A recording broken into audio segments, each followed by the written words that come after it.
السلام علیکم ویورز، آج ہم ڈسکس کریں گے کہ قائد اعظم محمد علی جناح کی وکالت کی زندگی کہ ایک وکیل ہونے کے ساتھ انہوں نے کیا جو ہے وہ کامیابیاں سمیٹیں اور کیا جو ان کو مشکلات پیش آئیں۔ محمد علی جناح 1896 کے موسم خزاں میں وطن لوٹے۔ اس وقت وہ 20 سالہ سند یافتہ بیرسٹر تھے اور سیاست میں گلیڈسٹون، مارلے اور دادا بھائی نوروجی کے لبرلزم کے پرستار تھے۔ انگریزی ان کی زبان بن چکی تھی اور یہی آخر تک ان کی زبان رہی۔ اس دور میں جب بھی وہ مسلمانوں کی جنگ آزادی میں ان کی قیادت کر رہے تھے، اس جد و جہد کے مقاصد اور اس کے نصب العین کی وضاحت وہ ایک غیر زبان میں ہی کرتے رہے۔ ان کا لباس بھی انگریزوں جیسا ہی تھا اور اس دوران جو ہے وہ پاکستانی لباس جو ہے وہ شیروانی وغیرہ بھی استعمال کرتے رہے۔ چلیں ڈسکس کرتے ہیں کہ جب وہ وطن آئے تو کیا صورتحال تھی۔ جب وہ کراچی واپس پہنچے تو یقیناً وہ اپنے آپ کو اجنبی محسوس کرتے ہوں گے۔ ان کی والدہ کا انتقال ہو چکا تھا۔ ان کے لڑکپن کی رفیقہ حیات بھی، جن کے ساتھ انہیں زندگی کے نشیب و فراز اور انسانی تعلقات کا کوئی تجربہ نہ ہوا ہوگا، رحلت کر چکی تھی۔ اس سے پہلے 4 سال وہ لندن کی مصروف زندگی میں گم رہے تھے۔ انہوں نے بڑے بڑے عالموں سے گفتگو کی اور ویسٹ منسٹر میں بڑے بڑے معتبروں کی تقریریں سنی اور انہیں حکومت کی گتھیاں سلجھاتے ہوئے دیکھا تھا۔ 1897 میں محمد علی جناح سمندری جہاز سے بمبئی پہنچے، لیکن ابھی پریشان حالی اور مایوسی کے مزید 3 سال ان کی قسمت میں تھے۔ تنگ دستی اور مصیبت کے زمانے کا ذکر خاصی تفصیل سے ان کے سیکرٹری مطلوب الحسن سید نے اپنی کتاب محمد علی جناح کی سیاسی سوانح عمری میں کیا ہے۔ لکھتے ہیں کہ وکالت کے یہ پہلے 3 سال بڑی تنگ دستی میں گزرے۔ وہ بڑی باقاعدگی سے روز اپنے دفتر جاتے رہے، لیکن اس عرصے میں ایک مقدمہ بھی ان کے ہاتھ نہ لگا۔ اگر بمبئی کے لمبے اور روندے ہوئے فٹ پاتھ بول سکتے تو وہ ضرور زبان حال سے اس جوان سال وکیل کی صحیح لا حاصل کی شہادت دیتے، جو ہر صبح شہر میں اپنی قیام گاہ سے قلعے میں اپنے دفتر تک پیدل جاتا اور شام کو جب امیدوں کے چراغ گل ہونے لگتے تو تھک ہار کر گھر لوٹ جاتا۔ لیکن 20ویں صدی کے شروع ہوتے ہی جناح کی قسمت پلٹ گئی۔ بمبئی کے قائم مقام سرکاری وکیل جان میک فرسن نے کم عمر جناح کو اپنے دفتر میں کام کرنے کی اجازت دے دی۔ بقول مسز نائیڈو یہ ان کی بڑی عنایت تھی۔ وہ اس سے پہلے کسی ہندوستانی کو یہ رعایت نصیب نہ ہوئی تھی۔ جناح خود یہ احسان کبھی نہ بھولے۔ وہ کہا کرتے تھے کہ میک فرسن کی اس عنایت نے مصیبت کی اس تاریکی دور میں ان کے لیے امید کا دیا روشن کیا تھا۔ 1900 کے شروع میں بمبئی کے ایک پریزیڈنسی مجسٹریٹ کی جگہ خالی ہوئی، مگر اسے حاصل کرنے کے لیے کسی زوردار سفارش کی ضرورت تھی۔ ایک روز جناح بیٹھے سوچ رہے تھے کہ انہیں اس کے لیے کیا کرنا چاہیے۔ انہوں نے سگریٹ سلگایا اور کھڑکی سے باہر دیکھنے لگے کہ یکایک ان کے دل میں ایک خیال آیا۔ وہ گاڑی میں بیٹھ کر سیدھے چارلس اولیونٹ کے دفتر جا پہنچے۔ یہ صاحب ان دنوں حکومت بمبئی کے امور قانونی کے ممبر تھے۔ ان سے جناح نے اپنا مدعا بیان کیا۔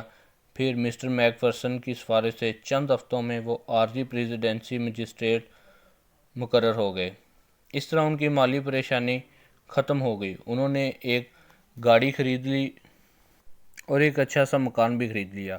اس دور کے وکیلوں سے بات چیت کرتے ہیں تو وہ قائد اعظم کے بارے میں اس طرح بیان کرتے ہیں کہ محمد علی جناح کی جوانی کی باتیں کہنے لگا، آپ نے جناح کی وکالت کے آغاز کا وہ واقعہ تو سنا ہی ہوگا۔ سر چارلس اولیونٹ نے انہیں ایک اور خدمت کی پیشکش کی جس میں تنخواہ 1500 روپے ماہوار تھی۔ جناح نے اسے قبول کرنے سے انکار کر دیا اور کہا کہ میں تو 1500 روپے روزانہ کمانا چاہتا ہوں۔ ان کے مزاج میں ان دنوں بڑی بے باکی اور تیزی تھی، لیکن انہوں نے جو کہا تھا کر دکھایا۔ اپنی وکالت جمانے کے بعد انہوں نے بمبئی کے تمام دوسرے وکیلوں سے زیادہ پیسہ کمایا۔ بوڑھے وکیل نے پاس کے ایک دفتر سے دوستوں کو بلایا اور تینوں نے باری باری جناح کے متعلق قصے سنائے۔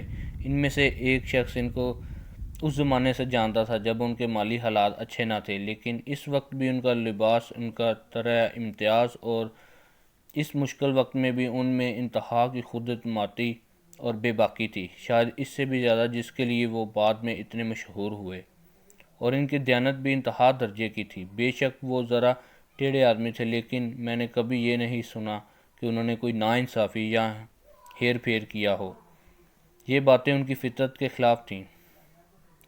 یہ تو آپ کو معلوم ہی ہوگا کہ ان کی قسمت نے صحیح معنوں میں پلٹا کیوں دکھایا۔ 1903 میں جیمز میک ڈونلڈ نامی ایک اسکاچ بمبئی کارپوریشن کا صدر تھا۔ وہ نہایت اہم شخص تھا اور کارپوریشن کے تمام شعبوں پر چھایا ہوا تھا۔ ایک دن ہائی کورٹ میں ایک بڑا مقدمہ سنایا جا رہا تھا اور عدالت کا کمرہ اتنا بھرا ہوا تھا کہ اس کے دروازے بند کرنا پڑے۔ کمرے کے اندر ایک حصہ وکلا کے لیے مخصوص تھا، لیکن جب جناح اندر آئے تو اس میں ایک بھی کرسی خالی نہ تھی۔ انہوں نے دیکھا کہ وکیلوں کی کرسیوں میں سے ایک پر جناب جیمز میک ڈونلڈ صاحب تشریف فرما ہیں۔ جناح نے ان کی کرسی خالی کرنے کو کہا۔ جب وہ نہ مانے تو جناح نے عدالت کے منشی سے شکایت کی اور مطالبہ کیا کہ میک ڈونلڈ کو کرسی سے اٹھایا جائے۔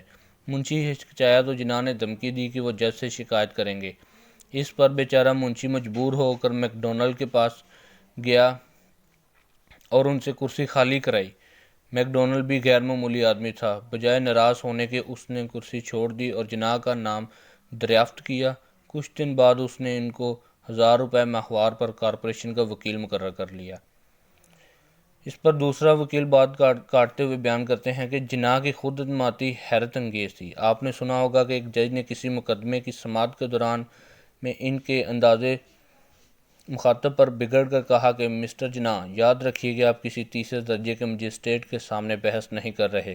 جناح نے جواب دیا، جناب عالی، آپ کی اجازت سے میں بھی آپ کو بتا دینا چاہتا ہوں کہ کوئی تیسرے درجے کا وکیل اس وقت جناب کے سامنے نہیں۔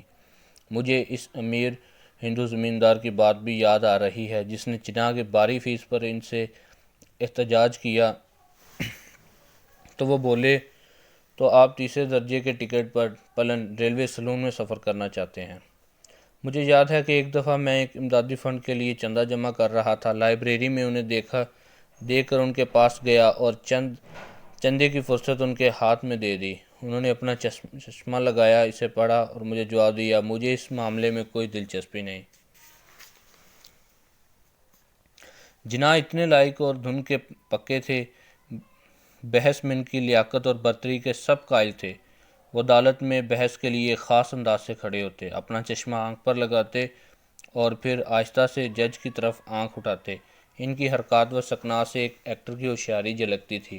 پھر یوں معلوم ہوتا ہے کہ وہ ساری عدالت پر چھا گئے۔ ہاں، وہ سچ مچ چھا جاتے تھے۔ لیکن جب ہم جناح کو یاد کرتے ہیں تو ہمیں بار بار ان کی غیر معمولی ذہانت کا خیال آتا ہے۔ ایک دفعہ ان کے سولیسٹر نے ان کے پاس ایک موکل بھیجا جس کے پاس مقدمے کے زیادہ روپیہ نہیں ہیں۔ جناح نے مقدمہ لے لیا۔ وہ ہار گئے، لیکن انہیں یقین تھا کہ مقدمے میں جان ہے، لہٰذا انہوں نے مشورہ دیا کہ اپیل کی جائے۔ سولیسٹر نے پھر انہیں یاد دلایا کہ موکل کے پاس جو ہے وہ پیسے نہیں ہیں۔ جناح نے سولیسٹر سے کہا کہ اپیل دائر کرنے کے اخراجات کا کچھ حصہ وہ اپنی جیب سے دے اور خود مفت مقدمہ لڑنے کا وعدہ کیا۔ اپیل میں وہ جیت گئے، لیکن جب سولیسٹر نے انہیں فیس دلوانا چاہی تو جناح نے یہ کہہ کر لینے سے انکار کر دیا کہ انہوں نے مقدمہ بغیر فیس کے لیے لیا تھا۔ میں اس قسم کا ایک اور واقعہ آپ کو سناتا ہوں۔ دوسرے وکیل نے کہا، جناح کا ایک موکل عدالت میں ان کی کارکردگی سے اتنا متاثر ہوا کہ اس نے مقررہ معاوضے کے علاوہ ان کو کچھ روپیہ بھیجا، کچھ زیادہ پیسے بھیج دیے۔ جناح نے یہ فاضل رقم واپس کر دی اور اس کے ساتھ ایک پرچے پر لکھ بھیجا کہ آپ مجھے اتنی رقم دے چکے ہیں جتنی فیس مقرر تھی۔ جناح کی قابلیت سے متاثر تھے یا انہیں پسند بھی کرتے تھے تو ان میں سے ایک بولا، میں انہیں واقعی پسند بھی کرتا تھا۔ سیاسی زندگی کے اختلافات اور تلخیوں کے باوجود ان کے دل میں کینہ نہ تھا۔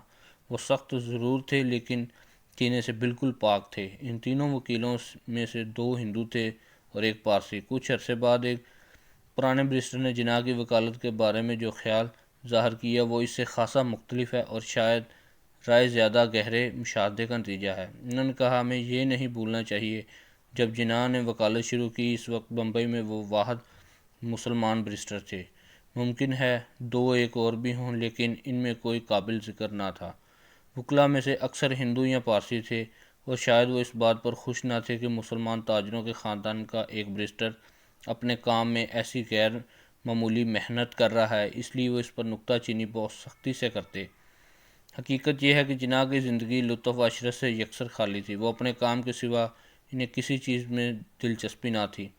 وہ رات دن اپنے مقدموں میں لگے رہتے۔ میں اب بھی چشم تصور میں انہیں دیکھ سکتا ہوں، بانس کی طرح دبلے پتلے، تیوری پر بل ڈالے ہوئے۔ وہ ہمیشہ یوں معلوم ہوتا کہ بڑی جلدی میں ہیں۔ ان کی نجی زندگی بہت ستھری تھی اور اس کے متعلق کبھی کسی قسم کی چہ مگوئیاں سننے میں نہ آئیں۔ 1907 میں ایک مقدمے میں جو بعد میں کوکس کیس کے نام سے مشہور ہوا، جناح کو پہلی مرتبہ اپنی پوری صلاحیتیں دکھانے کا موقع ملا۔ السلام بمبئی علیکم کے فرینڈز، چند یہ جو معلومات میں آپ سے شیئر کر رہا ہوں یہ امتحانی نقطہ نظر سے بھی اہم ہے، لہٰذا ان کو ضرور ذہن نشین کریں۔ NTS اور BPSC وغیرہ میں یہ سوالات جو ہے وہ اکثر پوچھے جاتے ہیں۔